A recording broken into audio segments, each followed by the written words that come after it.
पिछले कुछ दिनों से दिल दहला देने वाली एक ही खबर पूरे देश भर में गूंज रही है। महाराष्ट्र की रहने वाली श्रद्धा वकार जिस आफ्ताब अमीन पूनावाला के साथ बेइंतहा मोहब्बत करती थी, वही उसकी जान का दुश्मन बन गया। तो आइए आपको बताएं कि क्या है पूरा मसला। 27 वर्षीय श्रद्धा वकार नौकरी की तलाश में मुंबई आती है। श्रद्धा के पिता विकास मदन पालघर में इलेक्ट्रिक सामान की दुकान पर काम करते थे। उनके परिवार में बेटी श्रद्धा के अलावा पत्नी सुमन और 23 वर्षीय बेटा है। मुंबई में श्रद्धा को एक मल्टीनेशनल कंपनी में नौकरी मिल जाती है। यही श्रद्धा की मुलाकात 30 वर्षीय आफ्ताब अमीन पूनावाला के साथ होती है, जो भी इसी कंपनी में काम करता था। एक साथ काम करने के दौरान श्रद्धा और आफ्ताब को एक दूसरे से प्यार हो जाता है। अब जब श्रद्धा ने अपने प्रेमी आफ्ताब के बारे में अपने परिवार वालों को बताया तो उन्होंने इस संबंध से साफ इनकार कर दिया। यहीं से परिवार से श्रद्धा की दूरियां बढ़ गई। जब श्रद्धा के पिता ने इस रिश्ते के लिए साफ मना कर दिया तो श्रद्धा ने पिता को यह जवाब दिया कि वह 25 साल की है, अपने फैसले स्वयं ले सकती है। इसके बाद श्रद्धा पिता का घर छोड़कर आफ्ताब के साथ लिव इन में रहने लगी। अब आफ्ताब और श्रद्धा मुंबई के नया गांव और बाद में वसई में रहने लगते हैं। कुछ ही समय के बाद श्रद्धा की मां की मृत्यु हो जाती है। इसी बीच श्रद्धा 2020 में अपने पिता से मिलने जाती है। वह पिता को बताती है कि आफ्ताब उसके साथ मारपीट करता है। पिता ने फिर से श्रद्धा को समझाने की कोशिश की थी, पर श्रद्धा नहीं मानी। श्रद्धा वापस से आफ्ताब के पास रहने लगी। श्रद्धा के पिता श्रद्धा के क्लासमेट लक्ष्मण से उसके बारे में जानकारी लेते रहते थे। इसी बीच श्रद्धा और आफ्ताब मई 2022 मुंबई से दिल्ली शिफ्ट हो गए। अब जानकारी मिली है कि दोनों परिवार ही श्रद्धा और आफ्ताब के इस रिश्ते से राजी नहीं थे।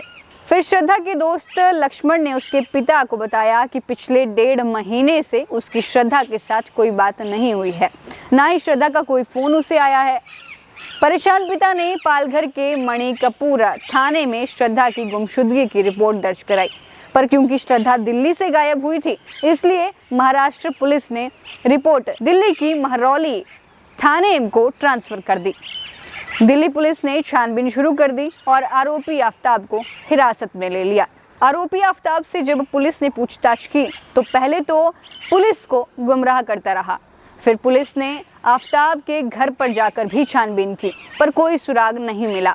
जब पुलिस ने सख्ती से पूछताछ की तो फिर उसने बताया कि किस निर्दयता से, किस क्रूरता के साथ उसने श्रद्धा का कत्ल कर दिया। आफ्ताब ने बताया कि 18 मई की रात को उसके और श्रद्धा के बीच में शादी की बात को लेकर झगड़ा हुआ था। झगड़ा इतना बढ़ गया कि गुस्से में आकर आफ्ताब ने गला घोंटकर श्रद्धा को मार डाला। रात भर वह लाश के साथ उसी घर में रहा।